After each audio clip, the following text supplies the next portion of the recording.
Azerbaijan. He is also the founder and the director of Baku Research Institute, a think tank based in Azerbaijan. And if you are interested in the region, please do follow what they publish. It's one of the most courageous organizations still functioning in Azerbaijan.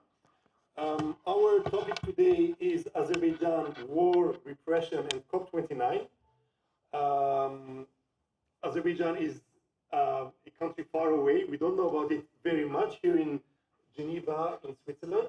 But I think the fact that the next summit on climate change will take place in Baku in coming November attracts lots of attention and gives lots of importance to this place.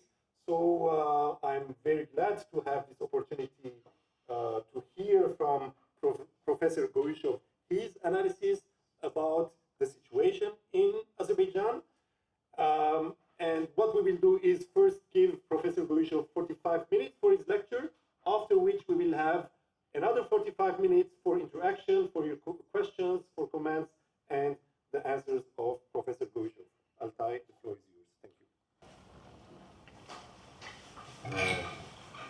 First of all, thank you very much, Professor Chetaryan, for your me, and for having me here, for giving me this opportunity to talk what's going on in Azerbaijan, and thank you for coming. So we're going to talk about COP-29. You know, it is the third time in a row that COP-29 is going to be held in an authoritarian state, or in Egypt, then United Arab Emirates, and now it's going to be held in Baku, Azerbaijan. And it was, you know, very not very easy for Azerbaijani side to, you know, to obtain the right to host COP-29. There was a kind of deal between Azerbaijan and Armenia. So Azerbaijani side, you know, received Armenian approval, so support Azerbaijani candidacy only after, you know, used the war prisoners as bargaining chip, actually. It was an exchange between Armenia and Azerbaijan. Azerbaijan gave, I don't know exact number, almost 46 Armenian prisoners to Armenia, returned them, and in an exchange, Armenia supported Azerbaijani candidacy. So, COP-29, what it has to do with the war. You know, Aliyev and his President Aliyev and his Russian English-speaking entourage insist on working towards peace. He himself takes recently to, you know, friendly photos with Armenian Prime Minister Pashinyan on the international stage and announces progress to peace in these talks. At the same time, he detains those who advocate for their dialogue with Armenians, and in his recent meeting with the local students, he described Armenians as bloodthirsty, and all Azerbaijanis. It was happening after arrest of the Bahur Samadov, the Azerbaijani young Azerbaijani PhD student in Czechia, and who, you know, he has been promoting peace. He described him as a traitor. Not only him, in general, the guys who actually talk about peace, who participate in kind of joint events with Armenians, he described him as traitors. On the one hand, it is talk about the peace, constant talk about the peace. At the same time, those who are engaged in dialogue with Armenians call them traitors. There is a kind of contradiction here. And the second important issue here is that, you know, even despite the fact that Azerbaijan side gained all the maximum things which it could attain during the war, Still, this anti-Armenian rhetoric in Azerbaijan is not abiding. And now we have a new discourse, new narrative about Western Azerbaijan, which is actually Armenia. And this idea of Western Azerbaijan is constantly promoted every day by pro-government media, refugees, academia, always on a daily basis. They're talking about Western Armenia. So Aliyev tries to keep this anti-Armenian nationalistic fervor alive. It's already, it is still there, despite the fact that, or according to, again, Aliyev himself, the war ended and he's not going to do any other, he's not going to launch another war. But despite this fact, this anti-Armenian propaganda is still there and still it's kept very much alive. And in his conversations with foreign dignitaries, Aliyev said that there's no need to worry, that I have complete control over everything in this top-down society. Once a peace agreement is reached with Armenia, I will alter the direction of the conversation and the society will follow what I'm going to offer them. However, this is not true because from the past experience in the country, we know that politicians will eventually become captives of their own unleashed propaganda. The population, galvanized by militarist nationalism, shapes both the rhetoric and agenda of politicians. So what's going on now? That the connection between the war and the COP is that now tens of thousands of people, dignitaries, will come to Baku to participate in this event in Baku, and the government just will use it as a tool to promote itself, promote its let me say, image, to embellish its image, whitewash the things. And of course, the connection between these two things, while this anti-Armenian fervor is still in the country, still kind of very much in the place.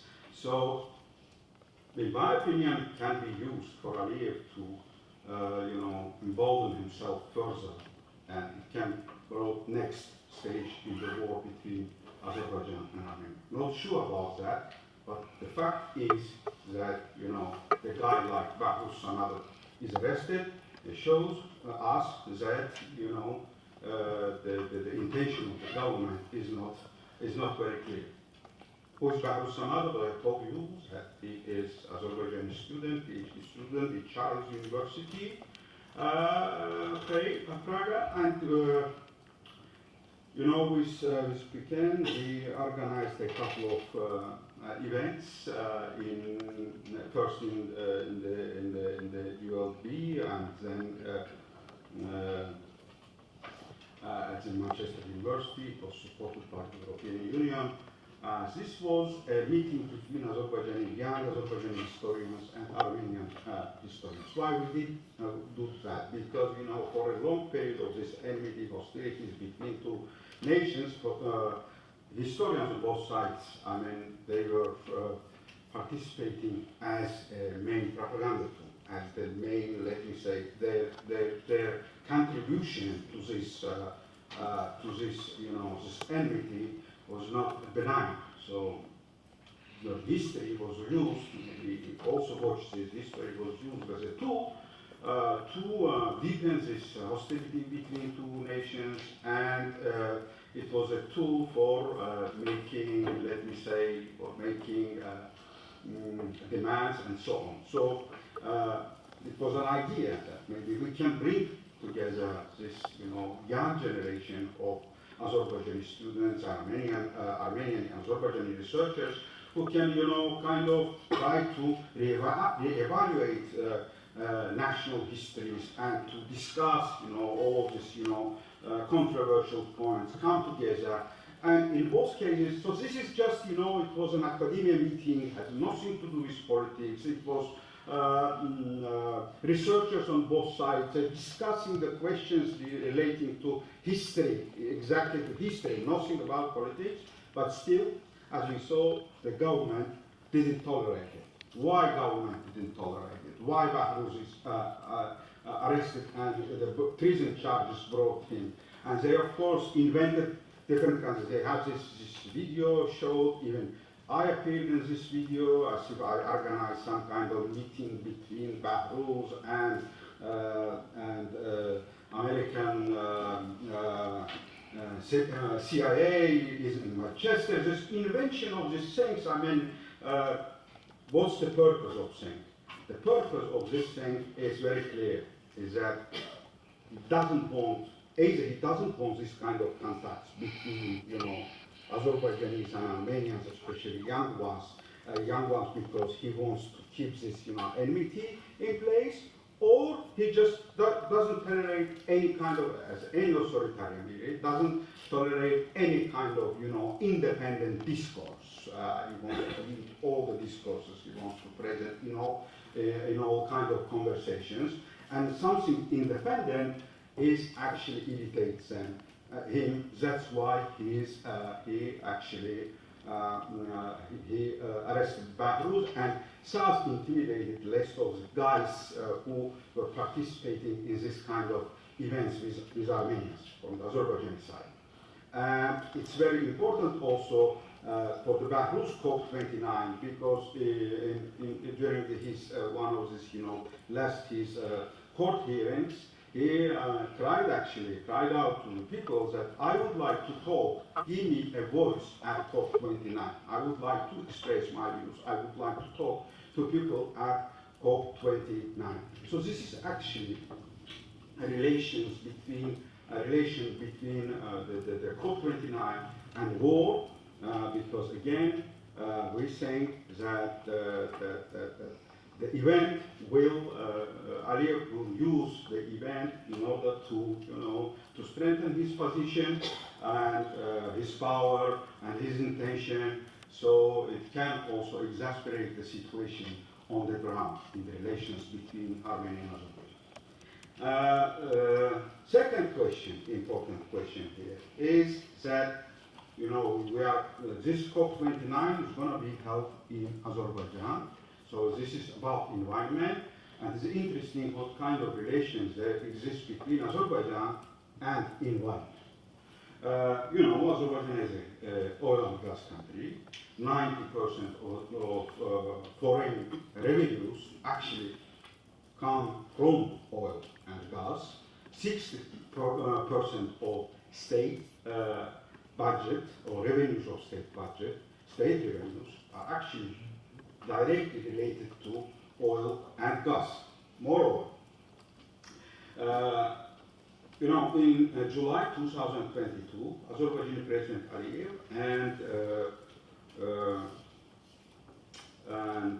President of the European Commission issued a joint memorandum which said that gradually Azerbaijan will evolve from being a fossil fuel supplier to becoming a very reliable and prominent renewable energy partner to the European Union.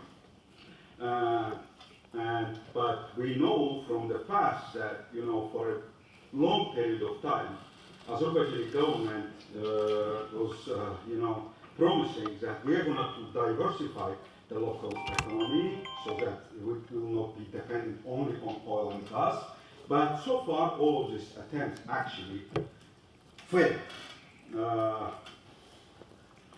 Azerbaijan's state-owned oil and gas company, SOCAR, and its partners are set to raise the country's annual gas production from 37 billion cubic meters today to the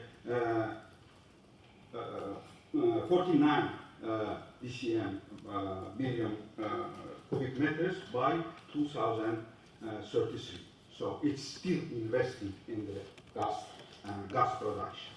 And fossil fuel companies forecast to spend $41 billion US dollars on the country's gas fields. The recent report says that between 2022 and 2024, SOCAR spent almost 300 million on exploration for new oil and gas. In 2023, SOCAR pushed 97% of its capital expenditure into oil and gas projects. So there is environment, there is, green energy. It is not seen. It has not been seen until recently. And what's interesting, actually, in 2014 and 2015, there was a, the crisis in oil prices. Prices sharply went down, and in the next year we had two, devaluation of the national currency twice. And Aliyev appeared in the front of the public media and said that forget oil, we have to do a diversified economy, no oil anymore. We are going to do something else. And just recently, a couple of weeks ago, he appeared again in the presence of his cabinet, saying that I asked all oil companies to increase the production, because oil production was going down for a couple of years because, it's just the capacity of the fields, just 3 fields. And he said that I had a conversation with oil companies, foreign oil companies, and asked them to increase production. So in 2016, he was saying that forget oil. Now he's saying that he is asking the oil companies to increase production. Now, SOCAR's, so Azerbaijan state oil companies, renewable operations remain absolutely insignificant. Climate Action Tracker says that Azerbaijan is among the tiny group of countries that has beaten its climate target, and the country is doubling down on fossil fuel extraction. So this is basically the situation. This is the relation of Azerbaijan with the renewable energy. And let me just things like anecdotes in reality describe the situation in Azerbaijan. For example, people will come to Baku and South Sudan. People will come to Baku on flights. They will land at Baku airport, and there's no kind of railway connection between the airport and the Baku city. It's 25 kilometers. So they're going to use either taxis or buses. So despite the huge revenues from the oil Azerbaijan, did very little to expand the metro and railway system in the country in the last 30 years. Imagine that out of 26 Baku's metro stations, 19 were built during the last 24 years of the Soviet rule, and from 1967 to 1991, and during the last 33 years of independence, only 8 new stations in Baku. Imagine, when the Soviet Union collapsed, when Turks came to Baku, they were amazed to see that Baku has a metro. Istanbul didn't have it, Now, if you go to Turkish cities like Istanbul, Izmir, Ankara, they have this, enormous, this metro lines.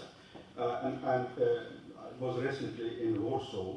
They started building the metro in 1997. Now the number of stations is much more than in Baku.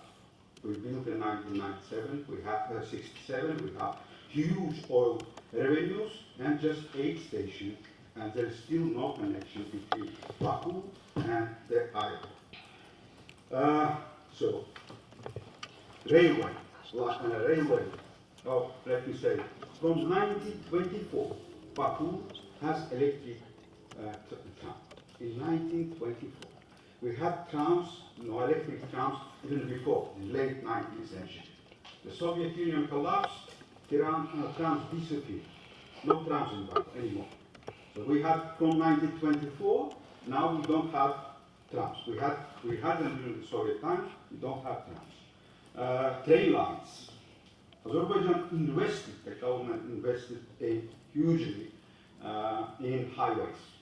Baku's Azerbaijan highways are really very good, but almost nothing to the expansion of railways. We just, when people started talking about railways, they built airport everywhere, in a small village, everywhere. A small city, just 50 kilometers from each other, they built airports. Nobody is going to use how they're going to use these airports. But they say it's strategically important for military purposes, whatever, and there's no, this railway expansion into the country. After, repeated, criticism from the public, they renovated some of the lines, but it is very, very small, kind of distances, and in general, it's not comparable with the Azerbaijan government investment in the highways and airports. So this is another connection between Azerbaijan and environment.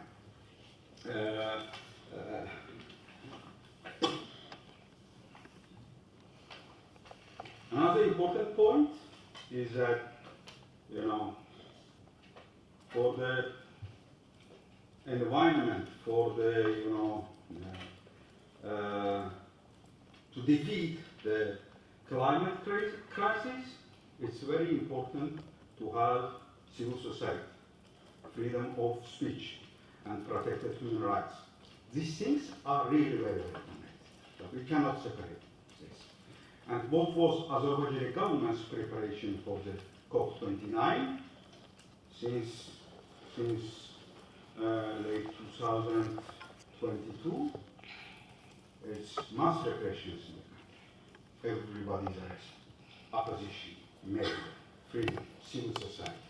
And it's a little bit calm now after Bahrou's arrest. We don't have new arrests, but everybody is now just talking with the guy. Everybody's expecting that after COP-29. Yesterday they arrested one. Yeah, I didn't know that. Yesterday, they arrested another one. So after COP-29, it will be another, kind of wave of arrests of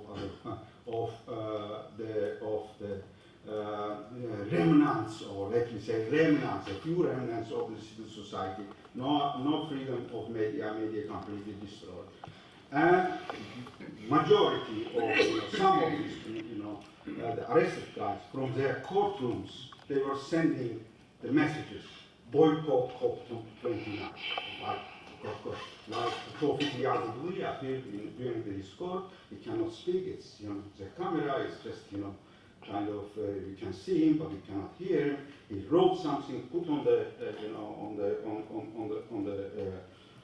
on the window saying that boycott COP29. So it was string wave of unprecedented repression, which put actually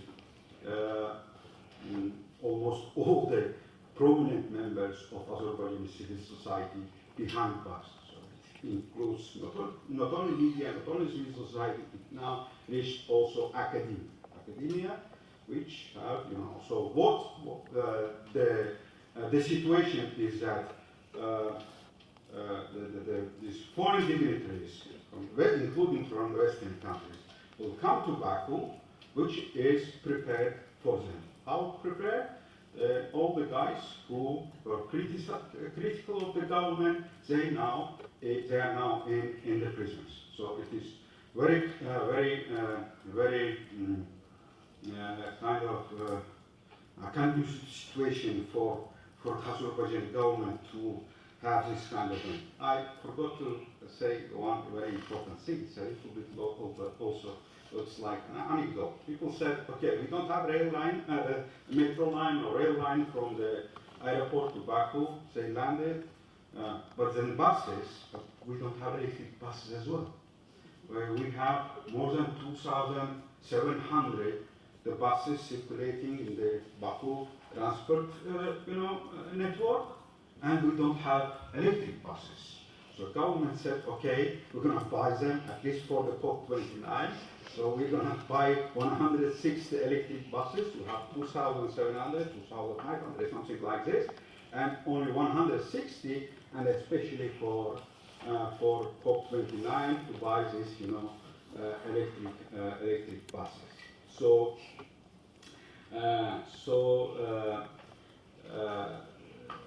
so that's the real situation. So we have fear that there could be another war because we have this constant anti-Armenian propaganda is going on in the country. This discourse of the Western Azerbaijan and that the Yerevan and so on, all historic Azerbaijani lands. We have a situation with these guys who are trying to promote the peace or trying to promote contacts. They are arrested by the government. Then the second issue here is that Azerbaijan, some people say, okay, they didn't do anything for the environment. Probably the hosting of COP29 will help them to go further in this direction. So it can encourage them to make some reforms, to bring really changes in this regard. But as I said, we have a past experience. I told you about oil when he said we're going to stop oil, and it didn't happen. We have many other cases, including diversifying the economy. It failed, it never happened, because it seems the government is not interested in it. So the thing is, they were going to have this COP29. They're going to talk a lot about the renewable and the environment, all the things, but we are sure that's going to disappear after the COP29. So it's going to be left there. Second important issue, and the third important issue here is that what's next? So Azerbaijan is transformed from the kind of relatively half-free country into the entrenched dictatorship. And government used, especially COP-29, the preparation for COP-29, this period to completely silence all kinds of criticism in the country. And it seems nobody pays attention. So it's not, of course, there are lots of, articles in the newspapers. There are some, recently there was the resolution, non-binding resolution by the European Parliament. There are lots of statements about, Azerbaijan should respect human rights, whatever. But all of this doesn't work, and it seems that nobody cares. So my opinion, my understanding is that there is no contribution to the environment. So this COP29 is doomed, must fail. No way it's going to fail because it's held under these conditions when actually nobody cares about the real results, about the situation on the place. It's just some kind of pro forma gathering which can be used by the the authoritarian leader to whitewash or for his own promotion of his image, of his I don't know, or his agenda, whatever. So this is the actual situation in the country regarding the COP29 war, its connection with war, its connection with the environment, and its connection with the human rights situation in the country. Thank you very much, Professor Goyushov. Any questions or comments from your side? Yes, please. Thank you very much for this review, Sean. It's really very interesting insight on what's going on and very truthful, actually, insight of what's going on in Azerbaijan. I'm I was curious to ask, could you also tell us a bit more about the situation in the, no, sorry, my other question was, you said that with Armenia's authorization, COP-29 has been allowed to be in Baku, Azerbaijan. What should have Armenia done in order to make sure that that doesn't happen? And is Armenia right now doing a mistake by signing a peace agreement with Azerbaijan?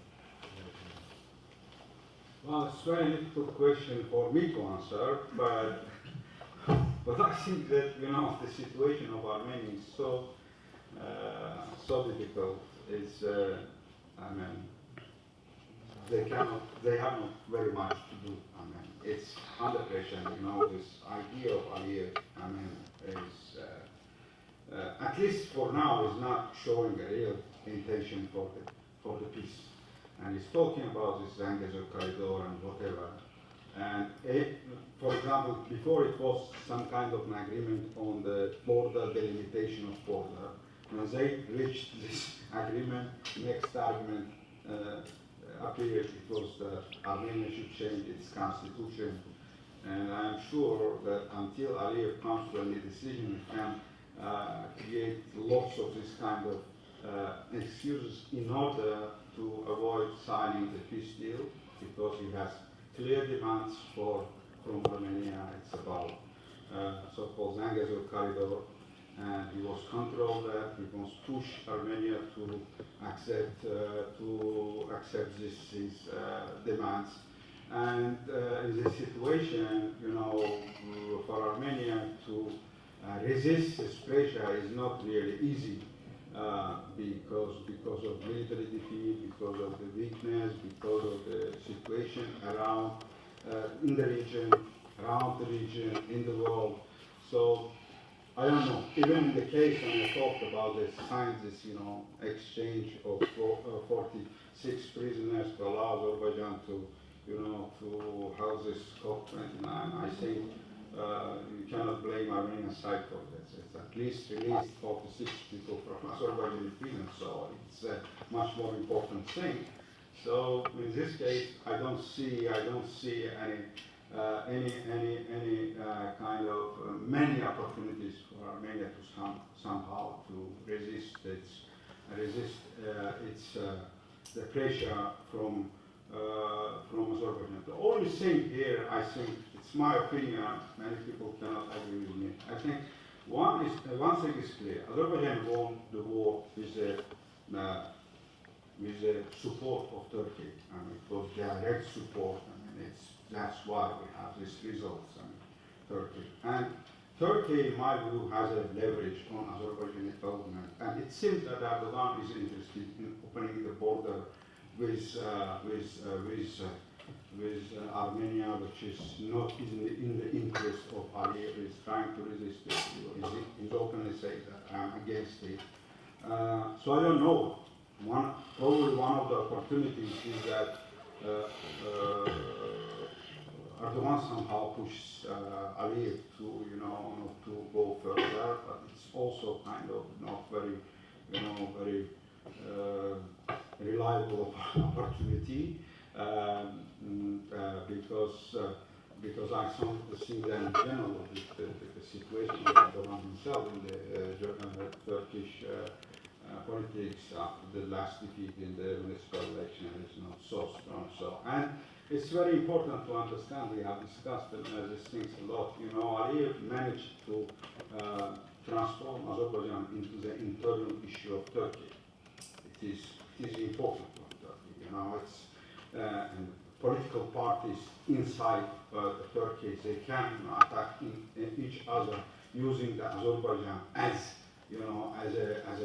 an excuse. So this is important. So that's we have we say that Turkey has a leverage on Azerbaijan. At the same time, we see that everybody remembers in 2008 here in Geneva. When there was an agreement of opening the borders, possible opening the borders, according to opening the border with between Armenia and Turkey. And we know what happened in Azerbaijan. The Azerbaijani government launched a big anti-Turkish campaign in the country and eventually forcing Turkey to step down. This is This is my understanding of the situation. Other questions? Yes, please. Thank you very much for your presentation. You mentioned about role of the Turkey, but what about role of the Russia? And what do you think supposed to be right after COP-29 in our region? And what do you think, what is Russia's and Mr. Putin's plan? But So the question is, what about the role of Russia, and specifically after COP29?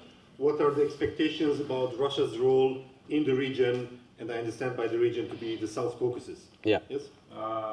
Yeah, I think the influence of Russia is increasing in the region, and it is directly connected with the authoritarian leanings of the rulers like Aliyev. I don't know, it's also now what's going on in Georgia. It's also similar to it. And what happened to Russia? You know, Russia security of Armenia, protection of Armenia, and then Armenia completely relied on Russia for its protection. And in fact, Russia failed to protect it, and actually didn't do that. And they are trying to blame the Armenian leadership itself for things they didn't deliver.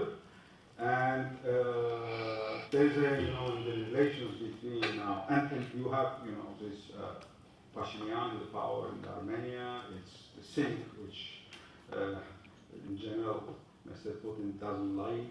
He openly says that I don't like any kind of color revolutions, any kind of sweet revolution, change of the government this way. So it is, he doesn't like, since he doesn't like the Armenian leadership. At the same time, has very close relations with Azerbaijani government. Because, Aliyev and Putin, they have background in KGB, and so it is, authoritarian leaders, they can discuss things together and come to some kind of agreement. So it's much easier for them to, interact. So yeah, of course, it is. Now we have, and the second important thing, probably, one of the things is also important that Putin actually know that relations between Azerbaijan and Russia, Turkey, and it also forces him to, the different kind of relations between Azerbaijan and between Aliyev and Mr. Putin. So this is very complicated, but what is clear, we have an authoritarian system. As when you have a authoritarian system, it's always, and ideologically, it's closer to Russia. So it's closer relations. When you have an Armenian, as the revolutionary guy who in power, which in general is not appreciated by the current Russian leadership. So the relation is complicated, but I don't think that it is always going to be stay like this. But for now, relations between Azerbaijani leadership and Russian leadership is very close. It seems that in this particular situation, let me say like this. For example, Azerbaijani government recently received, Putin was in Baku, met Mr. Aliyev. The next day, Azerbaijan officials sent information that we're going to send some kind of aid to Ukraine. They showed their photos with some Ukrainian officials together with Azerbaijan officials, and announced that some Ukrainian kids are coming to Baku, and they're going to be a kind of treatment and so on. If these things are done by Armenian side, Russian side immediately reacts, and so they kind of accuse Armenia of betraying their, some kind of special strategic relations. But in the case of Azerbaijan, Russia never, says anything. It's just they, as if it never happened. So even when they vote in the UN, it's the same thing. It's kind of the Russian side tolerates whatever Azerbaijani government. I mean, many times, for example, Mr. Zelensky called Azerbaijan, President Zelensky called Aliyev kind of friend, thanked him for his assistance, providing some material assistance. So I think if it happens with Armenia, the Russian establishment will react immediately on the case of Azerbaijan, they tolerate it. So it is a little bit complicated.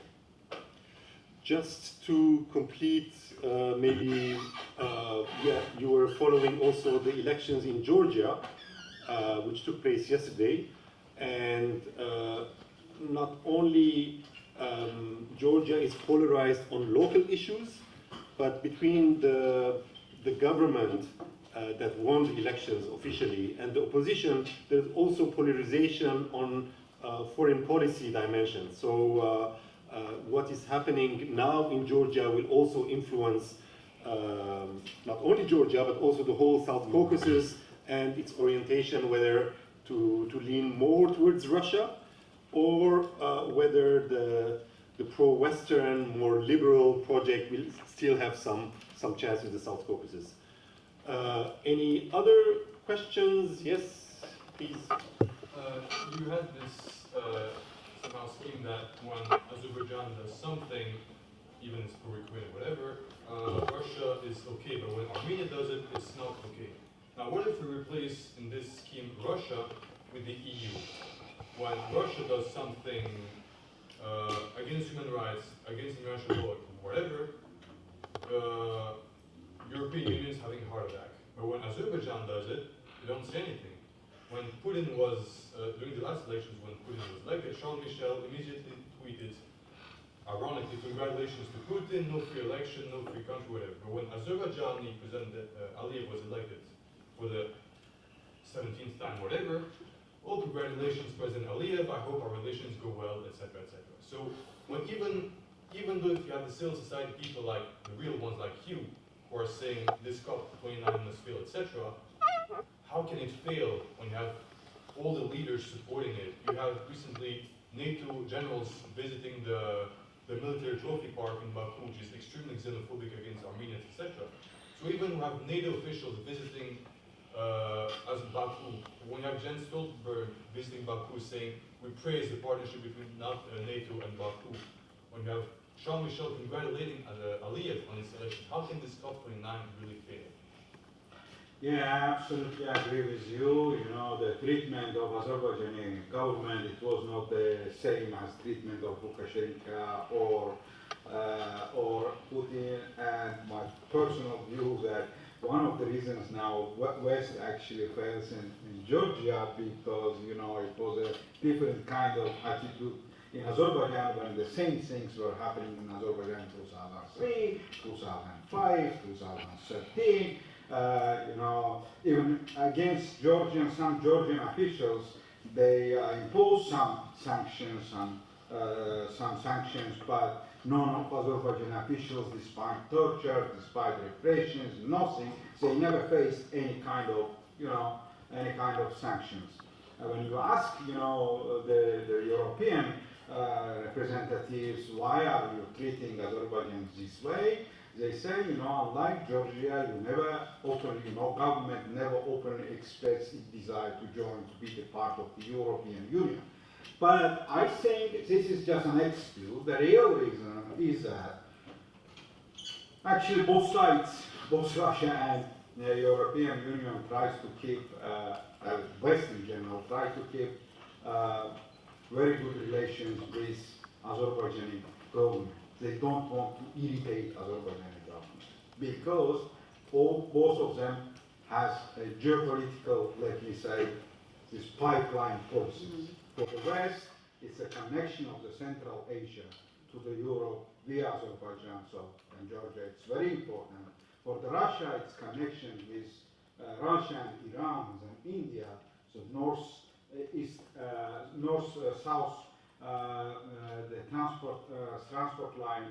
So this is, they're both some kind of interested in a relation, so they do not want to kind of irritate Azerbaijani leadership. So that's why Azerbaijan is treated differently than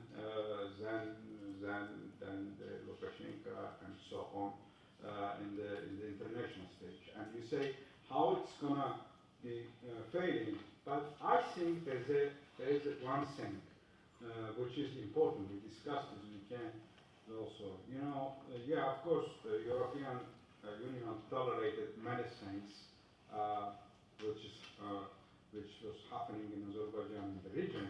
But in general, I think in the future it will be very difficult for the European Union, for the West, to turn a blind eye on what's going on in Azerbaijan, because it's Russia never talks about democracy, human rights, and things like that. But it is always, kind of one of the main lines of the discourse, of the rhetoric of the Western powers. So they cannot abandon it fully. I mean, even formally when they talk about it, it must have some kind of connection with the reality. So I think, yeah, I mean, there's a limits. There are limits when it will be very difficult for the Western countries, European Union, and the United States to, completely turn a blind eye on what's going on in the country. That's why you have this, all of this, non-binding resolutions from the European Parliament, all of this,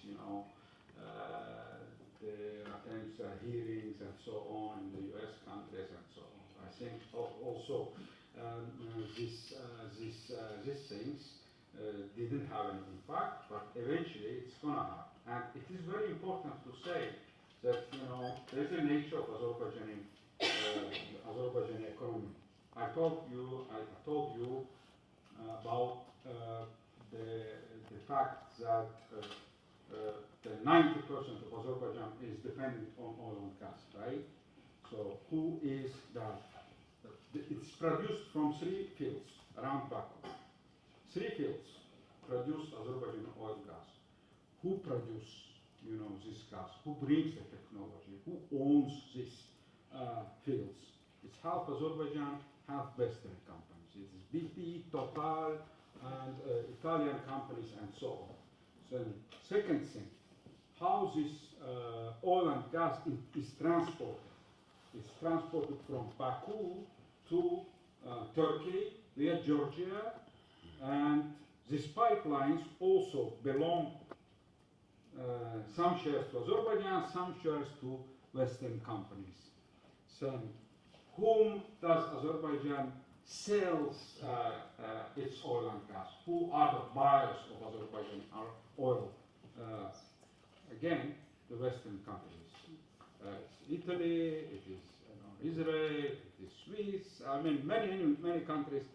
All of them are actually in the West. Majority of Azerbaijan buyers of Azerbaijan oil and gas. Then revenues from oil and gas comes to a special fund created for this purpose called State Oil Fund. Yes? Some of the revenues go to the state budget, it's the revenue part, and some is collected there and then invested. Where do they invest it? 33% in the United States and 33% in the European Union. What I'm trying to explain that Azerbaijan is dependent on the West, completely dependent. The economy, 90% of oil and gas, and all the oil and gas is dependent on the West. So the West has lots of leverage on Azerbaijan. So that's why I'm saying that it's not impossible for Aliyev to completely cut ties imagine a country, it's not Belarus, it's a country which is completely dependent on the oil, 90%. Imagine some kind of sanctions, and it's going to be a disaster for the country. Azerbaijani delegation in the Council of Europe, they didn't, approve their mandate last year for 1 year, postponed. The first thing Azerbaijani government said, we're going to leave the Council of Europe. I said they will never leave the Council of Europe, because so far it's exactly Azerbaijani government who benefited from the participation of Azerbaijan in the Council of Europe. They are not going to leave it, and they did it. They were asking everybody to restore their credentials in the Council of Europe. So it's because it is important for the Azerbaijani government to have very good relations with the West. Apart from this official Azerbaijani government investment and so on, there's also a corrupt country. There's a personal wealth of rulers, and where is this wealth? Also in the Western countries. So this is Azerbaijani government is very connected to the West. So that's why I'm saying that I'm sure that it cannot. It's not limitless. So in the history of Azerbaijan, it's always goes like this, height of the repression, then it goes down, then goes up, goes down. So it seems that everybody is satisfied with this situation. I have a question. Yeah. About the war. Okay, Azerbaijan lost the first Karabakh war, Right. and this was very traumatic for Azerbaijani society. And in our discussion earlier, you said that this was the glue bringing together the Azerbaijani public opinion for a long period of over 20 years. Now, in 2020, Azerbaijan launched the Second Karabakh War. Azerbaijan won this war. And since then, threats of new wars and, in reality, attacks on Armenia and the ethnic cleansing of Karabakh in 2023 continued. My question is, these policies after 2020 and the continuous anti-Armenian rhetoric of the authorities, what kind of effect does it have on Azerbaijani public opinion? Is the anti-Armenian discourse still the glue of the Azerbaijani society, or since 2020 there are some evolutions, differences, nuances that is important to take into account? Thank you. It's a very interesting question. No, I think, first of all, let me say that the whole Azerbaijani society actually supported the war. Even those guys who criticized Aliyev, even the guys who are now in prison, majority of those guys were active in promoting this, this war discourse and supporting Aliyev. And even some of them even were more maximalist than Aliyev, demanding more and more and more. So this guy's now in prison. But in 2022, when Azerbaijani side launched on the attack on the proper Armenia, we saw this, emergence of small, very, let me say, fragile the community of Azerbaijani youth, so-called pacifists or some feminists or whatever. They voiced an opposition. Yeah, I'm not the part of this society at all, but I also voiced the position in this. And the government launched an attack. We just discussed it. When I saw this, the massive attack of the government on these guys, as this is tiny society, you can ignore it. It's just some marginal guys. But the government didn't ignore it. They attacked these guys. It's not just government media. It's also the deputies. Almost all of the deputies wrote pieces, talked about it. It was a discussion for weeks on the government media, television, and so on. For me, it was the question why it is happening. Why you can just ignore this guys. Why make this kind of noise? Why arrest Behruz? Okay, Behruz was, it's very intellectual, of course. He's one of the most educated Azerbaijani guys. But because of his views, it's not mainstream. You always, the people always attacked him. He was, kind of alone against the waves of the society. And still, the government arrests him and makes him a national figure, let me say, nationally recognized and internationally recognized figure. Why it is happening? The question, in my case, I think the situation is it's my opinion, of course, many people do not agree. Aliyev won the war. Nobody in Azerbaijan believed that it is possible to win the war, to return the lands. The people would be happy to have, the lands outside of the Nagorno-Karabakh province. So, but Aliyev did reach the maximal possible, the outcome.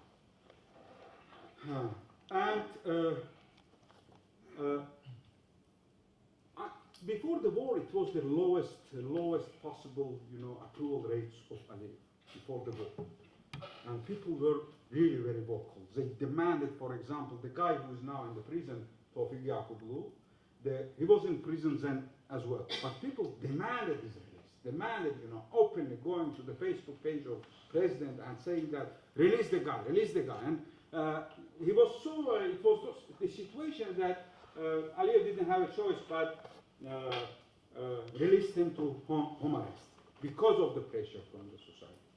And before that, for example, Emin's brother was in the prison. They wanted to bring new charges against him. Again, the society erupted against him, demanding that stop it, don't do it. And he eventually was released. So it was the lowest possible approval rates of Aliyev. It was really, I think, even I wrote that if he continues this way, it will be very difficult for him to stay in power. And then the war, and his approval rates skyrocketed. People gave him credit. And I think there are two important things here.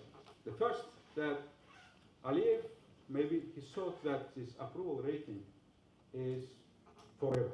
So he won the war, he achieved the things which nobody could achieve. He achieved, even his father couldn't achieve it, but he did it. So the Azerbaijani population will allow him to do whatever he wants. They're going to disregard all their social problems, economic problems, corruption, everything. Now he has this approval, this credit is limitless. And then in 2023 was this, Söğütlü events, protest, environmental protest against Aliyev. One village, there was a gold mining project near the village. They were polluting the area, and people just protested it from the small village. And I think it shocked Aliyev a little bit, because he saw that it's not limitless. People still think about things, and criticism is growing again. Again, people talking, they forgot the wars, that I want the war. They are still started talking about economic problems, social problems, about I close the border and whatever they are talking. And I think it changed Aliyev's opinion. He said, okay, it's not working, they are not grateful, so I have to get rid of all kind of criticism. I just resort to the I don't need the approval ratings. I want complete control. That's why we had, in the first time in our history, this year in election, we had 92%.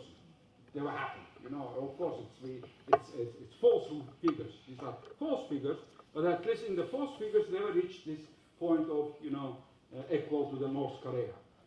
We had, something 70%, 75%, something like this, but now it's 92%.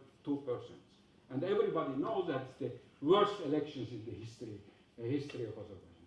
And second important thing also, that's why I think one of the reasons why Behruz is arrested. Because as I said, he wants to keep this, it's very important. This nationalist propaganda helped him to kind of mobilize people around him. It's important for him to have an enemy. To have enemy in order to,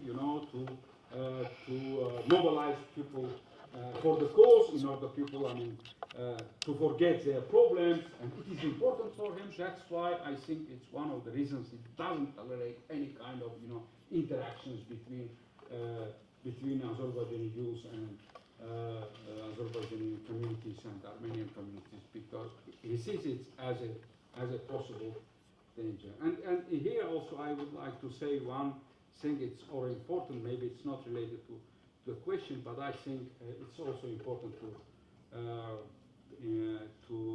to say. The Azerbaijani society also believes that everything is going to be okay after the war. They believe that even intellectual people I was talking to, they were saying that, it will be very difficult for Aliyev to treat victorious people the same way as he treats the people who lost the war.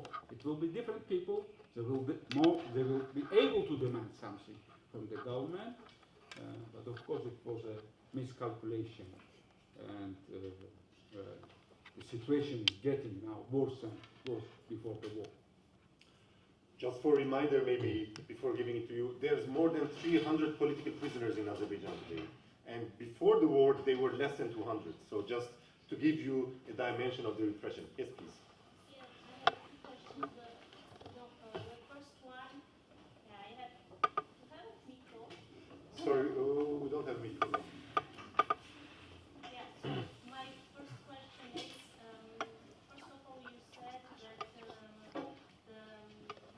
60% of GDP of Azerbaijan comes from oil, and that you said that it's 90%, more than 90% of GDP, which comes from oil and gas. So which one of these two Okay, understood. are the right ones? First question. Just correction, he didn't say that. He said 90% of exports and 60% of state budget revenues. Next, 90% is the foreign revenue of the country, and 60% is a state revenue, the overall state revenue. Okay, so the question is, how you explain that 2 days before the Russian attack to Ukraine, Azerbaijan signed an agreement of more than 95 points with Russia about also the 50% progression of Russian gas and oil export to Azerbaijan. If Azerbaijan has so much gas and oil, so how you explain this agreement on 22 February Yeah, 2022 to do that? Thank you, very interesting question. Let me say one thing. There's a difference between oil and gas. Oil, yeah, Azerbaijan had enough oil to sell the foreign buyers, but the gas, Azerbaijan actually doesn't have enough gas to sell. They had international obligation to sell the gas to Turkey and Georgia, and Azerbaijan is fulfilling this, these obligations. But then Azerbaijan took another obligation that we're going to provide Europe with gas. We don't have gas, to provide this gas. So what Azerbaijan actually did, it's buying the gas from Russia, and it's saying that we are going to buying it for internal usage, and then our own production we are selling to Europe. When there was some kind of questions about this, it was very kind of very stupid response from Azerbaijan side. You can come and check the pipelines. The gas which we buy from Russia doesn't go to Europe. It remains for our own internal usage. But even for that, it's not enough. And that's why Azerbaijan also signed the agreement with Iran and Turkmenistan. That Turkmenistan is giving some gas to Iran, and then Iran gives some gas to Azerbaijan, which Azerbaijan again says it's for internal usage, but we promised to Europe we are going to increase our sales to Europe each year. But in the beginning, the fact is, from the beginning, everybody knew that Azerbaijan doesn't have enough gas to fulfill its obligations. But idea was that Azerbaijan is going to be connected to Turkmenistan, via the Caspian Sea. That was idea. That was the project. That was the important one. That's why one of the reasons why, as you said, European Union, Western companies actually tolerate Azerbaijan, because it is important to have, to connect the Turkmenistan gas to the pipeline in Azerbaijan. By buying the Turkmen gas, it could be a kind of alternative to Russian gas. Azerbaijan cannot be that alternative. Turkmenistan can be that alternative, and that was the idea. Regarding this agreement between Azerbaijan and Russia just 2 days before, I think it's my opinion, of course. Again, many people do not agree with me. In my opinion, it was, Putin was preparing his attack, his invasion of Ukraine. He needed this to secure his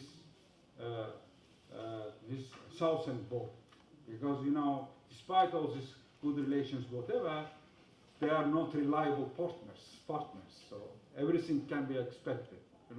That's why Putin was pushing Aliyev to sign this obligation that there will not be any danger from the south, especially Aliyev, which has backing of Turkey. So it was important for Putin to have as much allies as possible in order to to start to some extent safely his attack on Ukraine.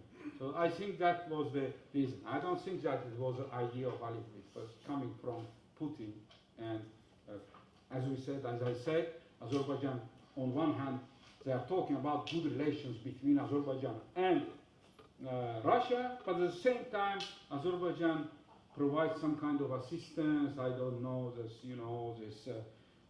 different kind of equipment, not military ones, but for civilian usage and assistance to Ukraine as well. Another one question. From 2021, 4 opponents, opposite of regime, the government of Azerbaijan was killed abroad. These people are abroad. So everybody know that Azerbaijan government pursued and killed the opponents abroad. So my question is, what is your status? Do you think that you are opposite of the regime, and if so, what is the government attitude toward you? You want to answer? No, I have a additional, like an addendum for these questions regarding recent murder of Vidadi Iskandarli in Mulhouse. As you know, on 29 of September, 3 unknown persons with masks killed human rights activists and oppositional outspoken activists in Mulhouse in France territory. And previously, Mohammad Mirzali attacked 3 times, like he received like attempts of his life. And what do you think about yourself, about other people in exile, and who is responsible for all of this? Like it's like Aliyev or? Wow.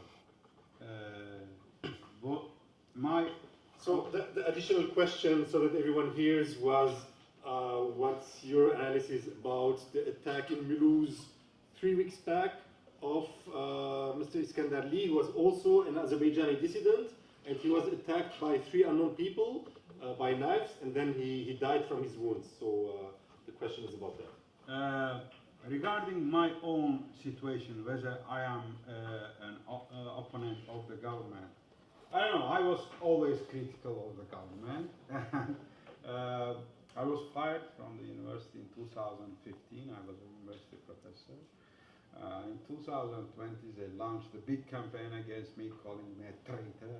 There was a photo of me with this, sign of Altay being a traitor, betrayed, especially, and the last one, attack, this kind of attack against me was when they arrested Bahruz. They produced a video when they show that actually I was some kind of involved in changing mind of Bahruz, organizing his meetings with CIA and things like that. All these, inventions and stupid things. Apart from that, I never felt any kind of, personal pressure, but I always been precautious. I mean, in 2023, in August, when they arrested Badrlu, I understood that I'm going to be next, so I left the country. And regarding the killings, well, I don't know. I can't say that who killed those 4 guys because it's up to the investigation to find out who killed those guys. One thing is clear, they were very critical of the government.